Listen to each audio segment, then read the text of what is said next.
to everybody. I'm delighted to do this session for you, and hopefully you'll find it interesting. The goal today is really to give you some really practical, actionable steps that will help you to green your lifestyle, but also I try and focus on things that might bring you a little bit of joy, or at least save you money, and add kind of value to your life. So it's really looking for things that we can do that help us to live a more sustainable life, and kind of help us to, as most of you here, all of you, in fact, are champions on the environment. It's to help you to feel, you're doing your own bit. It ties up with your authenticity, and it's really important that you feel like you're doing things in your own life. So we'll get started. Now we're just, so these are the areas we're going to focus on. We've got the welcome introduction, we've done that, and then really about being more conscious consumer, reducing plastic use in everyday life. We do a lot about food, because food is a huge topic and an area that we have a little bit more control over.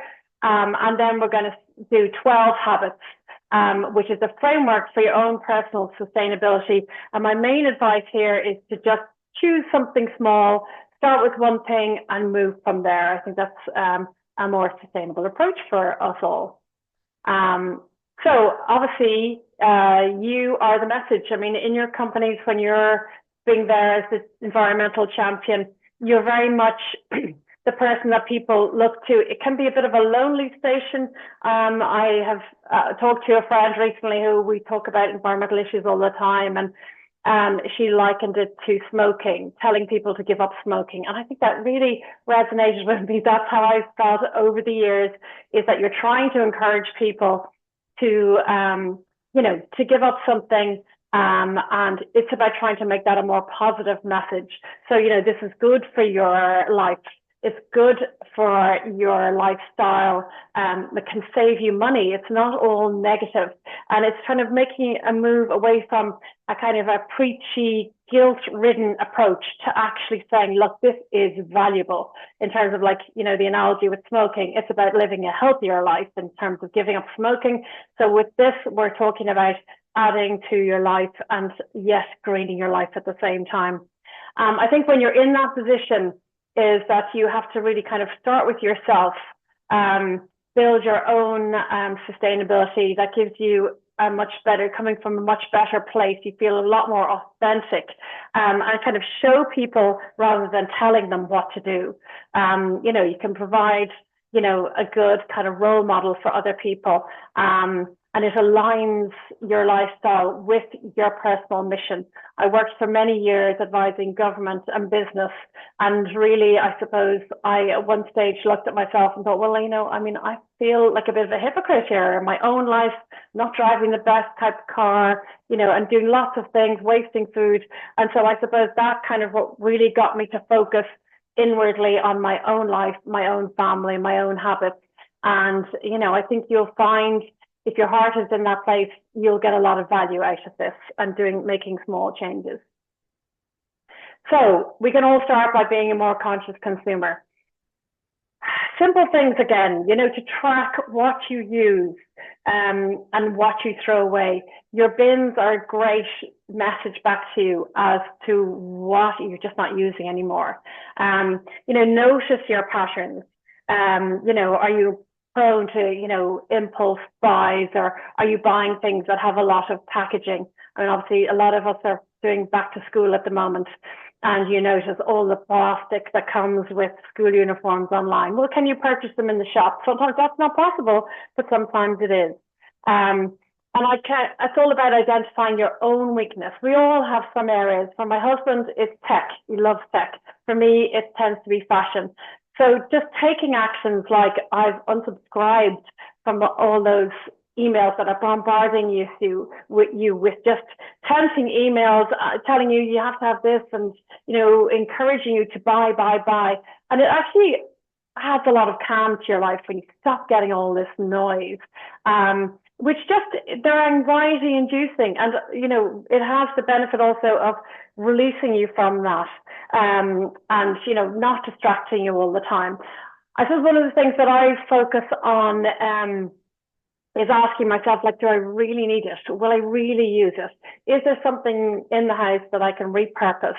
And fine, if you do need it, that's fine. You know, you can buy it. Of course you can. It's trying to avoid things that you really are being told you need that you really actually don't need. And if you pause and just stop for 24 hours and leave something in a basket and come back, you know, will the shine have gone off it? And maybe you mightn't want it as much. I think when you're kind of buying things, I do a lot of decluttering along the way, and we'll talk about that next. But often I look at something and think, is that actually just going to be next month's clutter? I always try and remind myself I have to have somewhere to store it. I have to maybe clean it. I have to, you know, maintain it. I have to tidy it away. If I'm buying more stuff for my kids, I'm usually the one who's tidying it away. So, you know, those kind of little reminders to yourself, just make sure you're checking in with yourself to make sure that you really, really need this thing, or you really, really want this thing. And often less is more. As I mentioned, you know, decluttering is a great way to learn from your purchasing mistakes. This is just a small example of our junk drawer in our house, which everybody has one of these. And, you know, every time I think about going to that junk drawer, when it's in a mess like the top photo, there's a resistance there. And I'm like, no, I couldn't bear to look there. But when you have things nicely organized and doing something like that, you know, it's not a long job to do that. And it's, you know, sometimes I would do it just as I'm waiting for the kettle to boil. I might even just take one little bit of it and just, you know, declutter it a bit. But you very much learn about the things that you don't need, the things that you tend to overbuy. And also, maybe it's just me, but I find great pleasure in going to an organized space, and you're able to find things much more easily. But also, again, like cleaning out your fridge and your cupboards. You know, we all learn when we go to our fridge about the things that we aspirationally buy in the supermarket because we just listened to a podcast about the benefit of salads, and we buy loads of salads, but actually maybe we don't really love eating certain parts of it. Or, you know, we find out we should be eating more beans for protein, but you don't even like beans, and there's cans and cans in the cupboard. At some point, you just got to call it and say, okay, you know, I just don't like tofu, for example. Stop trying to eat it, just draw a line under it. Another area that tends to get a lot of clutter is your freezer. So even I have a simple rule that I try at least once a week. I just go to the freezer and I cook something from the freezer. Often also that's actually a really easy thing to do, because often I'd have frozen lasagnas or frozen parts. We might all end up eating different things. I just defrost a load of stuff that just needs to be microwaved or popped in the oven. And it can actually be for one of those days that I'm really busy or the kids have sports. So, you know, it can, again, that's a great example of something that can actually end up being really easy, making life easier, but you're reducing your clutter and your food waste, which is fantastic. Another thing in terms of being a conscious consumer, I think creativity is the key for sustainable living. Oftentimes you go to buy something, and if you just pause before you buy it, you know, and say, well, can I borrow? And maybe you just call your sister or your brother and, you know, do you have whatever it is that you need? Can you repair the one that's just broken down on you? Can you buy secondhand? I mean, I know I live in Donnybrook, and there's a free trade website, and it's amazing stuff that comes up there. And even you can put up a note saying in search of X, and invariably somebody will have it, the very thing that you need. So kind of creative thinking in terms of trying to find other ways of getting things rather than buying them. When I do really need to buy something, I really try and focus on quality over quantity. So sometimes I will buy something that is a bit more expensive, but that I know is really good quality. I love how it feels to use it. I'll look after it and store it well. So that is also something that I very much do. When you're buying things, just to prioritize, you know, recycled, reusable, refillable. You know, these are all great ways of, you know, trying to reduce your waste. I also try very much to support sustainable or local brands. as much as possible. I buy Irish made things if they're good quality. And also, if I do have things that I don't need anymore, I try and look at, can I repurpose it or can I donate it? I put a lot of stuff up on the free cycling myself. And there's a great sense, of handing something on to another kid in the area. Somebody else is going to use something that you no longer need, and you don't have to deal with that guilt of, oh my God, what a waste, we never hardly used it. At least if you're passing it on to someone, you're paying it forward, and then you get the benefit of getting something down the line from somebody else. That's tip at the bottom there, just to wait 24 hours before you hit the buy button. Invariably, I often find I feel like something in the moment, I wait till the next day, and then, I've kind of been thinking about other things and the shine has maybe gone off it. And a lot of the time I end up not buying it or waiting. And when I do finally buy it, it's because I know that I really want it and really need it. These are a couple of other simple examples. I always try and buy that Irish palm oil free soap. It's a great example because it's Irish made, it's palm oil free, it smells really good. There are lots of different ones. It is a little on the expensive side. It's definitely more expensive than going to Tesco and buying a big load of different, cheaper soaps. But that's something that, we don't use a huge amount of soap. So I don't mind spending a little more to buy that soap. The other side is the kitchen swaps. That's actually a really cost-effective buy. You can buy those in the bulk stores. They're made of wood. The little head of the dish brush pops off, and you just buy a new one, and they feel really nice to use. And it's a nice reminder that it reinforces my wish to live a more sustainable life. That I'm using that every single day. And the sponge there. It's not Irish made, but it is a sustainable buy, and it's made, the plastic is made from recycled plastic, and it's an eco sponge. So when you're finished with it, you just rip the top bit off, the scrubby bit, and that goes into the bin, and then the sponge goes into your compost. But it also is the most amazing sponge to use. So that's a great example. I mean, I'm not going to buy eco-friendly products that just don't work because I'll end up not using them. The one that springs to mind straight off the top of my head, in my experience, was the Eco Egg, which I saw advertised a lot about for laundry. And for me, anyway, I've got two boys, and they were young at the time. They were even toddlers when I was trying to use it. It just came out, and it just did not cut the mustard. Well, to me, that's just a waste of money. It's a waste of resources. So you do have to be selective. Just because it's a sustainable buy, theoretically, you have to make sure that it really works. So there is a bit of trial and error in using and finding all these products. We talk a lot about plastic. So just a few tips here. Now, a lot of these, especially all of you, are already kind of sustainable living people. So you probably know a lot of these, but we'll just go through some of the things that are easy to do. Obviously, you've got your insulation cup that you can keep with you, refillable water bottles.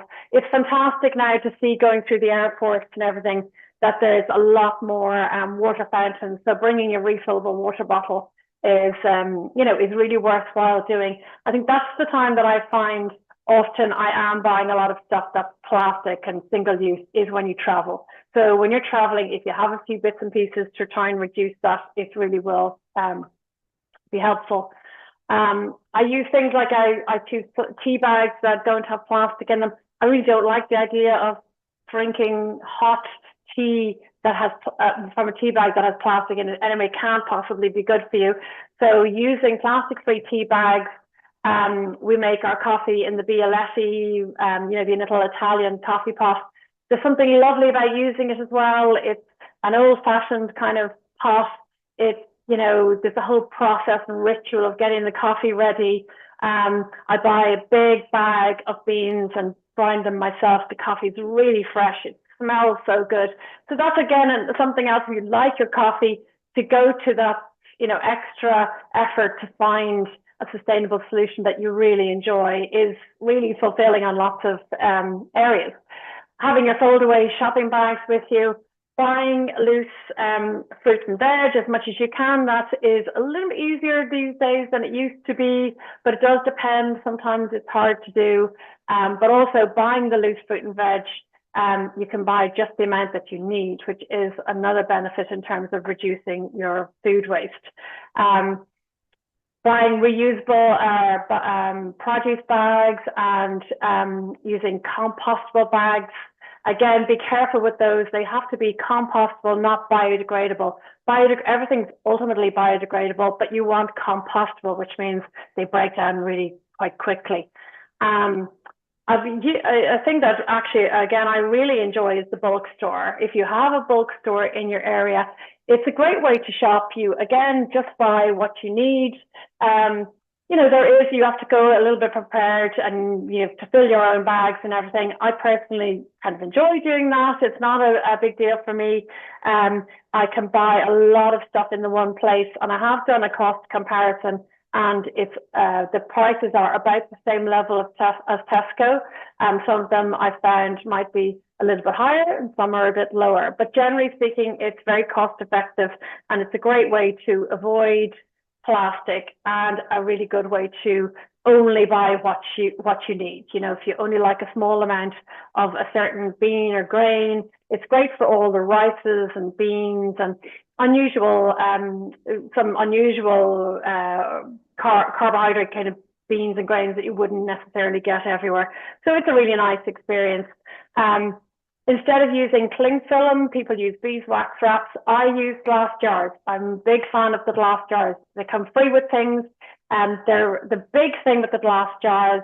And I have a massive collection. I love my glass jars because you put leftovers in them into the fridge and you remember you have them. You have half an onion wrapped in tin foil and everybody's wondering what is in there. And then it comes to the point nobody wants to open it because it's going to be all rotten and it just goes straight in the bin. So if you've half an onion in a glass jar, it won't smell. You'll notice that you have the onion.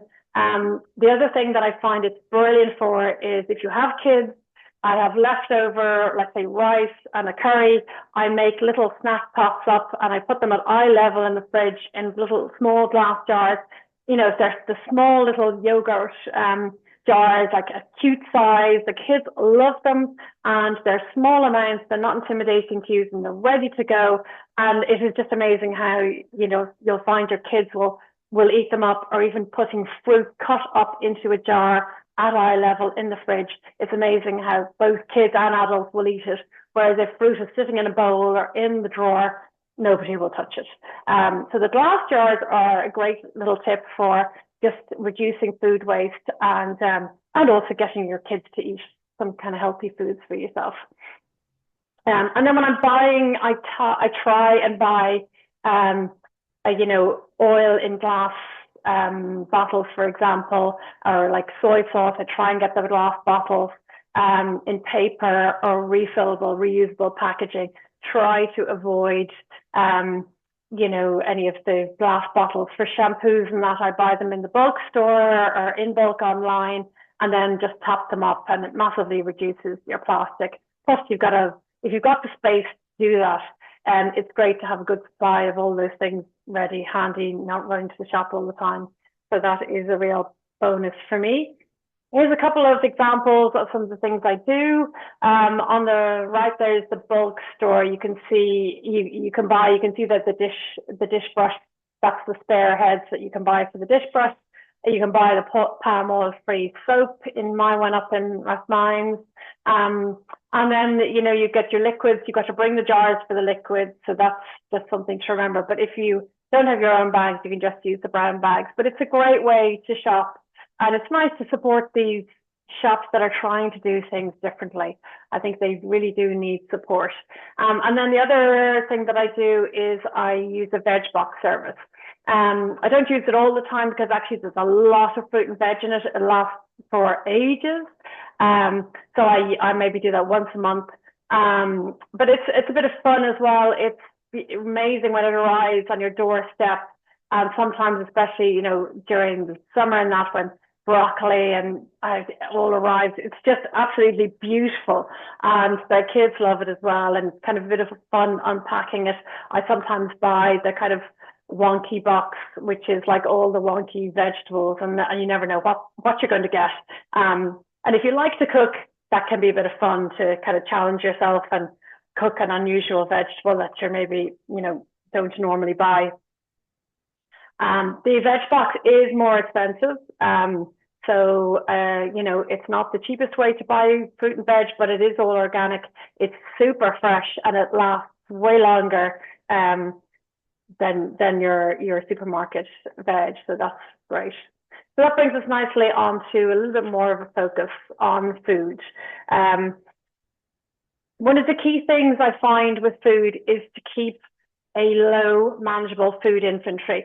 I think what tends to happen is if we don't kind of plan our food, you have the emergency shop on the way home from work, you don't have a clue what you're going to cook, so you're just running around grabbing some whatever, chicken, veg, and you invariably come home and find out you bought onions, you already have a whole load of onions, or you bought bananas and you've already got 3 already going off in the fruit bowl.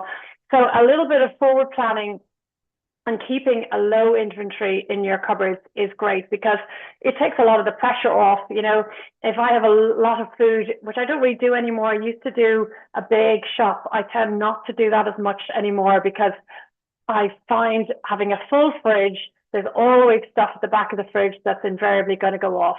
So I keep a small amount of food, and that makes it a lot easier for me to manage, and a lot less food will go off. Now, again, sometimes somebody will want something and we don't have it. And okay, that's just life, I'm afraid. We're busy and you can't always have what you want. And then sometimes that's an opportunity to get your kids to eat something different, or, challenge yourself even to go and make something out of what is in the cupboards or in the fridge. It's amazing how, when you're challenged like that, how creative we can all be. You put stuff together and you'll discover something new. Quick Google or ChatGPT and you'll find out something nice to cook. So it is, it can be, if you've got a bit of headspace and a bit of fun, if you like to cook, that is a good challenge for yourself. I think it's really important to have some really quick and easy go-to midweek recipes. If you're going to try and cook more yourself, it will save you money. It's a healthier diet. But you do have to be that little bit more organized, which I know is tricky for us all, but just having a few easy meals, so I tend to plan Monday to Thursday. I'm happy to freewheel it on Friday, Saturday and Sunday, because I'm not under the same amount of pressure. There's usually no sports on Friday, and so I have a bit more time. But my Monday to Thursday is busy, so I need to know exactly what we're having for dinner and plan it in advance. And I do find that that's a lot less stress as well, which is nice. So there's no panic. There's nothing worse than the kids coming home 3:30, 4 o'clock, they're starving, and you don't know what you're going to cook for dinner, and you have to go out to the supermarket. It's a right pain and very stressful. I have a few kind of standard sauces that I would have in batches in glass jars again, and in the freezer. So I'd have a portion of chicken korma sauce or butter chicken sauce or anything like that, and I can just take it out and pan fry the chicken and off we go, and it's easy. I try and buy Irish fruit and veg where I can. That is very difficult sometimes. It is depressing sometimes when you go to the supermarket and you struggle to find Irish potatoes. I mean, it's just, it is terrible, which again brings us back to the veg box scheme.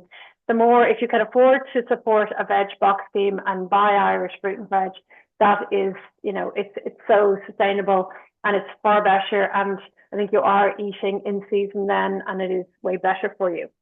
So one of the tools that I use to plan my meals, I've tried lots of different things. I use Plan to Eat. I still use it a lot. It is a more kind of complicated system, but you have all your favorite recipes in there. I'm actually currently testing out a much simpler system where I have my really go-to Monday to Thursday dinners and lunches in a little simple flashcards in a box And actually, I'm finding that works really well for me. So I know it tells me which book the recipe's in, or if it's on my Thermomix there. And it'll tell me, you know, I used this tin, and it just makes life a lot easier. And I find that is actually the simpler these things are, the better, because you will actually stick to them and you'll actually use them. So they're always the best systems. In terms of at home and you know, waste. So one of the first things you need to make sure is that when you actually do get your food back from the supermarket is to store it properly. So for example, simple things like putting your potatoes into, in my case, I put them in the garage in a wooden box, dark, and they last way longer. If you have food in the fridge that is not being eaten, I think the really key thing is to just call it early. I mean, we all think we're gonna, well, maybe I'll eat it tomorrow. Chances are, if you're not going to eat it today, you won't eat it tomorrow. So chop it up, cook it, freeze it, make it into something else. But at worst case, you know, if you don't know what you're going to do with it, just put it in the freezer, because at least then it won't go to waste, and you can use it up. Obviously, leftovers are great for, as I mentioned, making snack pots for your kids is great, or just even freezing them. So like I said, once a week we have a freezer meal. I just put leftovers into the glass jars. As I mentioned, we might end up all eating different things, which is fine, because I'm not cooking them all, I'm just defrosting them and heating them up. But get things into the freezer. Even if I have tomatoes or strawberries, for example, that are going over the top, I would just put the tomatoes into a pot with garlic and salt and pepper while I'm making my coffee, and I just cook them, and then I'll use them in a bolognese or something else. I'll put them in the freezer. I just make sure that they're not going to go to waste. The fruits like strawberries, raspberries, I just chuck them in a pot with some sugar, and I make a kind of a fridge jam that has to stay in the fridge, but it'll be eaten very quickly. And even I make a very small handful. 2 handfuls of raspberries and strawberries will be enough. I just chuck them into a pot. It takes 5 minutes. And then they're just sorted and they're not going to go to waste. Composting then, if you are lucky enough to have a brown bin service, if you live around town, we have a brown bin here, everything can go in that. If you make sure you get all your food waste into your compost bin, you will be amazed at how your black bin waste will go to practically nothing, especially now that we can recycle the plastic film. I literally have hardly anything in my black bin whatsoever. Everything goes into the brown bin if it's food, and then everything else goes into recycling, and the black bin is very small. My goal now is to reduce the recycling down as much as possible. If you are using a garden compost, you just need to be careful. I have done it in the past, and we still have one at the moment, but I use the brown bin more than it. But if you're using a garden compost, just make sure you're not putting any cooked food or any meats or anything like that in, and then that'll make sure you just don't get any furry friends visiting your garden, which is not nice and will totally turn you off the composting. And then the next step is to start growing your own food if you have the space and time. Even if you're in an apartment, it's amazing what you can grow in a balcony. I mean, literally especially things like herbs. I mean, parsley, mint, rosemary, lettuce leaves. It's amazing how they will grow really well, even on an apartment balcony, even on a windowsill. And there's nothing like picking your own herbs and throwing them into a salad or whatever. It's a really lovely way to eat and very satisfying. There's my raised bed that I've started this year. That was earlier in the summer. It's not looking quite as full now, but the parsley just grew like crazy. I mean, we came back from a holiday and it was like knee high, and I broad beans. They were like a foot, like 6 feet high. Even they were mad. They just gone crazy. And the lettuce was fantastic. It was really easy to grow. Chives are really easy to grow. Mint, parsley, rosemary, all of those are really easy to grow here. And it's a great way to get started in just making some of your own food. And then there's another example of it on the other side. If I have bits and pieces of vegetables as I'm chopping up, I would put them into that jar in the freezer, and then I use that to make stock. So if you're into your cooking, that's a good tip. And then on below that is just cubes of coconut milk. So I would often, if I use half a tin of coconut milk, I would freeze the rest of the coconut milk, and I have them in a little container in the freezer. And then if I'm making a soup, that coconut milk might be nice, and I might just pop a couple of the cubes in. I also do that with cream. I also do it with herbs. I put them in oil and I freeze them. And again, they're just really handy ways. If you like to cook, these are small things you can do to reduce your food waste, and make things easier for yourself. So now the last thing we're going to go through here is the 12 habit framework. So again, this is just some comprehensive habits that you can do. Again, my overriding advice to you would be not to get overwhelmed, and not to try to do too much at once. Just to focus on an area that either you feel passionate about. Like if you like to cook, you could just focus on food. If you're somebody who feels like your house is full of clutter and you want to get started decluttering, then focus on that. Or if you feel like you're using a lot of plastic out and about, maybe start there. But start simple, and then build on habits. And one of the really good tips that I've learned over the years is the habit stacking. So, for example, take a habit that you always do, like brushing your teeth, and add another habit after that. So it can be, if you normally, take your bike out, then you can stack another habit on top of that. So it's a good way to just try it and make it easier on yourself. But generally, my main advice is to just start in one area. So the first one there is the conscious consumer. So your first habit could be, you could simply just take half an hour and unsubscribe from all the emails that you get, and just hit that unsubscribe button. You can actually get apps now that will help you do it even quicker. And that just is, first of all, it reduces your mail and your junk coming in, but also it removes that temptation and that feeling and anxiety that can be there from, oh yeah, gosh, I'm falling behind and I need to buy something else to stay on top of fashion, or whatever it is that you're tech, or whatever it is that you're into.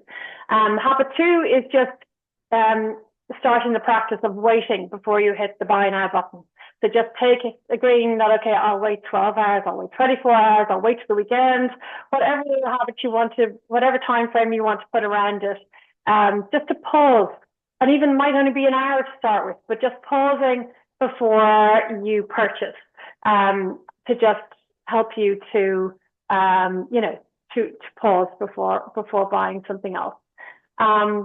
Plastic-free living, if that was an area that you were keen to focus on, you could start switching to plastic-free products.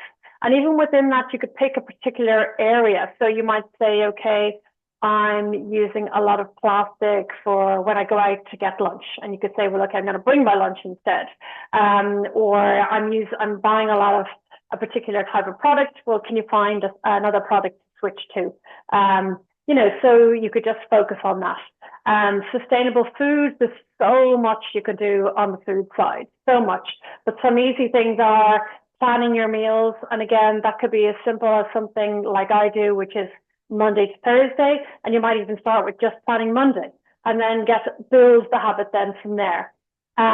Using up your leftovers, like, as I said, making little snack pots for yourself, your kids, bringing leftovers in for lunch, into the office, or even just freezing them in single portions so that you then can have easy dinners at some point in the future. Maybe you're thinking that maybe your strategies for storing your food, when you come home aren't that good. So you could say, well, I'm going to start by buying, a cardboard box for the garage, where I can store my potatoes if they're, let's say, something that are always going off on you. You could have, or vegetables in the freezer. and chopping up things like, so for example, when bananas are about to go off, just chopping them up and putting them in the freezer for smoothies.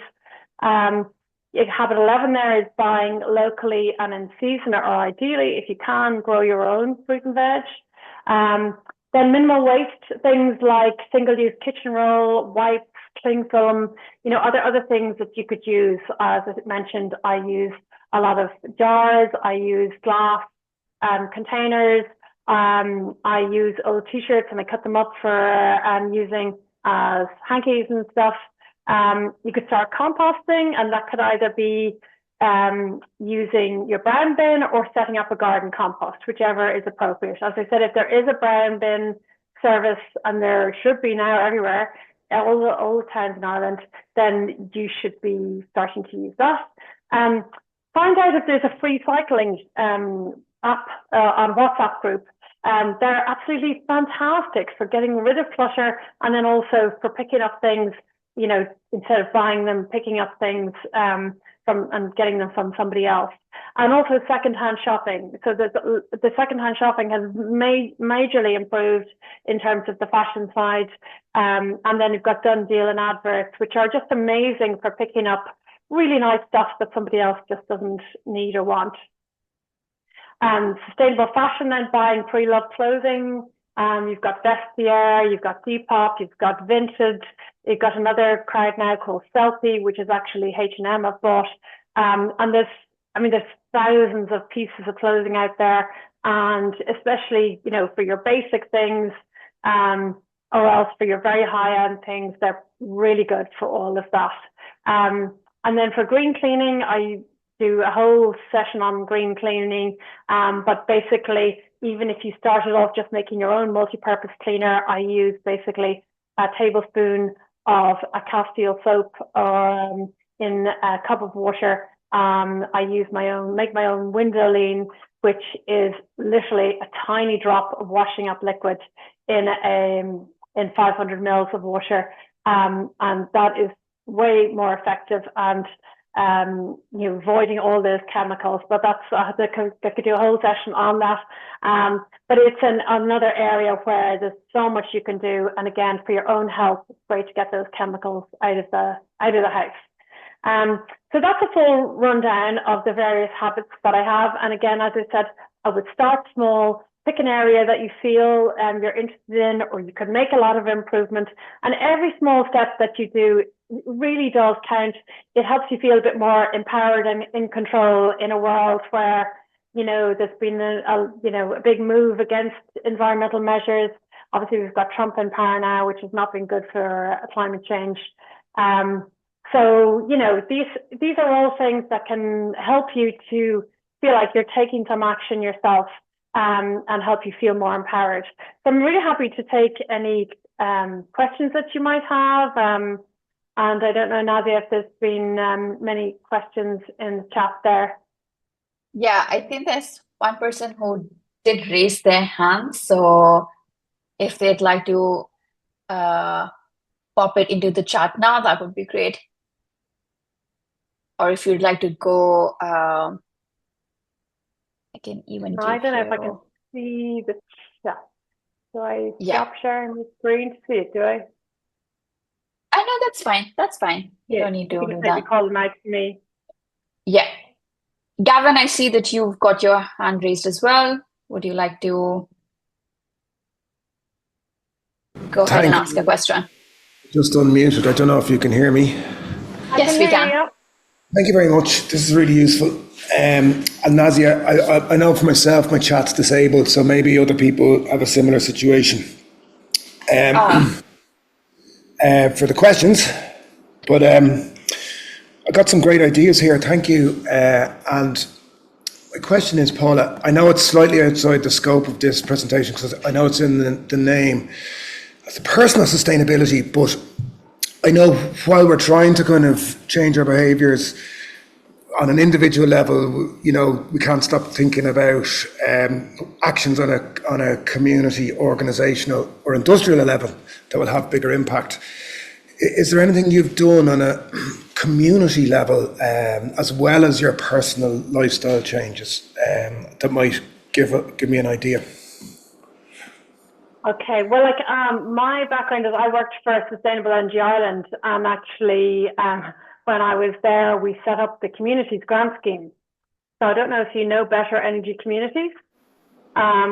So that was I did the pilot for that and set up that scheme, and that is a great scheme if you're somebody who wants to get going on getting a community together. So one of the things that I'm planning for my own community here in, I live in a development in Donnybrook, and there's 56 units, a mixture of houses and everything, but there isn't a single solar panel. So my own plan is to try and get solar into this development, and I will be looking at Better Energy Communities as a vehicle for doing that.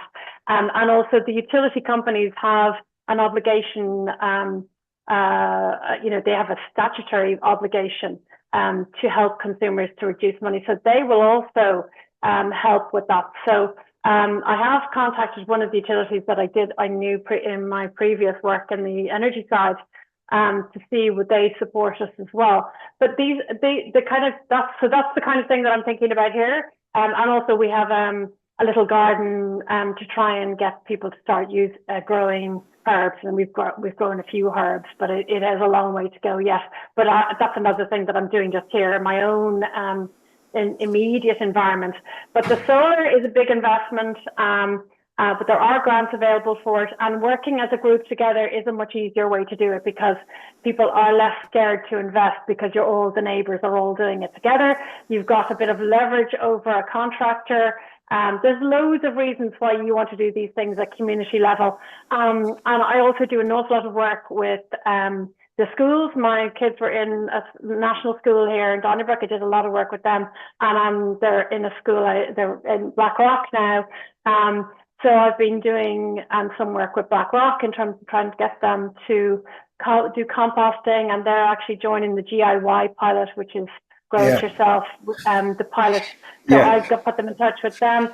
So they're the things that I'm doing in my own life. I mean, I'm trying to do something in my own environment here where I live, and then where my kids go to school. But yeah, I mean, wherever I get a chance, I try and do something. But I feel that if you're trying to get other people to do an environmental initiative, that's, I think, where for me, certainly, when I started kind of improving my own lifestyle, improving my own habits, I now drive an electric car. Previously, I drove a car that was petrol. And I mean, I feel much better driving around an electric car. Now, that's a big change and it's a big investment. But when you're, there are things that you can do when you need a new car, you can look for more sustainable solution. But in the everyday, there's an awful lot we can do. And to not underestimate the impact of these things, even by going into a supermarket and I embarrass my kids all the time because I'm always giving feedback to say, look, have you ever thought of stocking this brand? And sometimes then they will listen and they will do it, So don't underestimate the impact you can have even as an individual. But yes, if you have the appetite and the energy to do something at a community level, it's fantastic. Thanks very much. There are great ideas there. And just interestingly on the GIY, because I'm in Waterford here, and I look at some of their stuff and they talk about, just to kind of close out your point there, to talk about food empathy. So like starting to grow your own has ripple effects. You're a bit more noticing the environment more and you begin to make other behavioural changes. So maybe on the community level, some of those suggestions would have a similar effect. So thank you. That's great. Yeah, you're welcome. Thanks. But I wish everybody well on your journey, and it's great that there's so many of you who are committed to the environment, and that's what we need. And I think it's about bringing a story of hope and empowerment as opposed to focusing on guilt and shame and all of that. So it's about bringing a positive message that is action-based and empowers people to take a bit more control back for themselves. So thank you very much, everybody, for the opportunity to chat to you.